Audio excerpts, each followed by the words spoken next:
ரஜினிகாந்த் மூத்த மகள் ஐஸ்வர்யாவை தனுஷ் காதலித்து திருமணம் செய்து கொண்டார். இவர்களுக்கு யாத்ரா, லிங்கா என்ற 2 மகன்கள் இருக்கிறார்கள். தனுஷும் ஐஸ்வர்யாவும் சுமூகமாக தங்களது வாழ்க்கையை நகர்த்தி கொண்டிருந்த சூழ்நிலையில் என்னதான் நடந்ததோ தெரியவில்லை. சில வருடங்களுக்கு முன்பு தாங்கள் பிரிவதாக அறிவித்தார்கள். கடந்த வருடம் சட்டப்பூர்வமாக விவாகரத்தையும் பெற்றுக் கொண்டார்கள். இது ரசிகர்களிடையே பெரும் அதிர்ச்சியை ஏற்படுத்தியிருக்குன்னே சொல்லலாம்.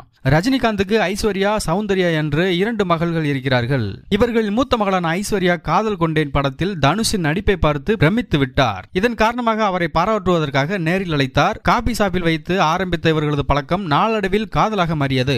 இந்த காதலுக்கு ரஜினியின் வீட்டில் நீண்ட யோசனைக்கு பிறகு சம்மதம் கிடைத்தது. மேலும் ரஜினி வீட்டுக்கு தனுஷ் மருமகனா என்று பலரும் ஆச்சரியப்பட்டார்கள்.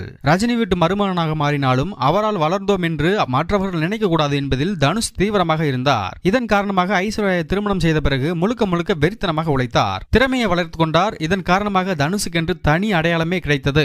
ஏகப்பட்ட ஹிட் படங்களை கொடுத்தார். தேசிய விருதுகளை வாங்கி குவித்தார். இப்படி ரஜினியின் நிலையில் இருந்து தன்னை எப்போதும் விலக்கிக் கொண்டார். இதேபோல் ஐஸ்வர்யாவுடன் சுமூகமான வாழ்க்கையை வாழ்ந்து வந்தார். அவ்வப்போது அவரை பற்றி கிசுகிசுகள் வந்தாலும் அந்த தம்பதிக்குள் இருந்த உறவையும் வலுவையும் அசைத்து பார்க்க முடியவில்லை.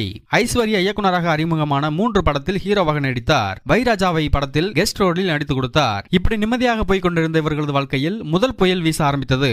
இதற்கு காரணங்களாக பல யூகங்கள் சொல்லப்படுகிறது. இப்படிப்பட்ட சூழ்நிலையில்தான் ஐஸ்வர்யாவும் பிரிவதாக சில வருடங்களுக்கு முன்பு அறிவித்தார் தனுஷ். இதனை ஐஸ்வர்யாவும் உறுதிப்படுத்தினார். இருப்பினும் 2 பேரும் விவாகரத்து மனு தாக்கல் செய்யாமல் இருந்தார்கள். ஆனால் திடீரென கடந்த வருடம் சென்னை குடும்ப நல நீதிமன்றத்தில் மனு தாக்கல் செய்தார்கள். அவர்களுக்குள் சமாதானம் செய்து வைக்க நீதிமன்றம் முயன்றது. ஆனால் டைவர்ஸ் வேண்டும் என்பதில் அவர்கள் உறுதியாக இருந்ததால் அவர்களுக்கு டைவர்ஸை வழங்கியது கோர்ட். ஐஸ்வர்யாவை பிரிந்தாலும் ரஜினிகாந்த் மீது தனுஷ் எப்போதும் மரியாதை வைத்திருந்தார். இந்த நிலையில் காலா படத்தின் ஆடியோ வெளியீட்டு விழாவில் தனுஷ் பேசியிருக்கும் விஷயம் ட்ரெண்ட் ஆகி வருகிறது. அவர் பேசும்போது காலா படத்தை ரஜினியை வைத்து நான் தயாரித்தேன். அவரது கடைசி நாள் ஷூட்டிங்க்கு நான் சென்றிருந்தேன். 11:30 மணி ஆகிவிட்டது. இப்போது முடிந்துவிடும் என்று சொன்னார்கள். ஆனால் ஷூட்டிங் 2:30 மணி வரை போய் கொண்டிருந்தது. அன்று நெருப்பு, புகை, தூசி என கஷ்டமான சூழலில் தான் ஷூட்டிங் பாட்டில் இருந்தது.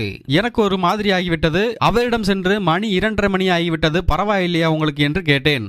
அதற்கு அவரோ, என்ன கண்ணா நல்ல கதையா இருக்கே, எத்தனை பேர் இந்த வாய்ப்பு இல்லாமல் தவித்துக் கொண்டிருக்கிறார்கள் என்று சொன்னார். இதை பார்த்து ஆச்சரியப்பட்டேன் என்று கூறினார் தனுஷ்.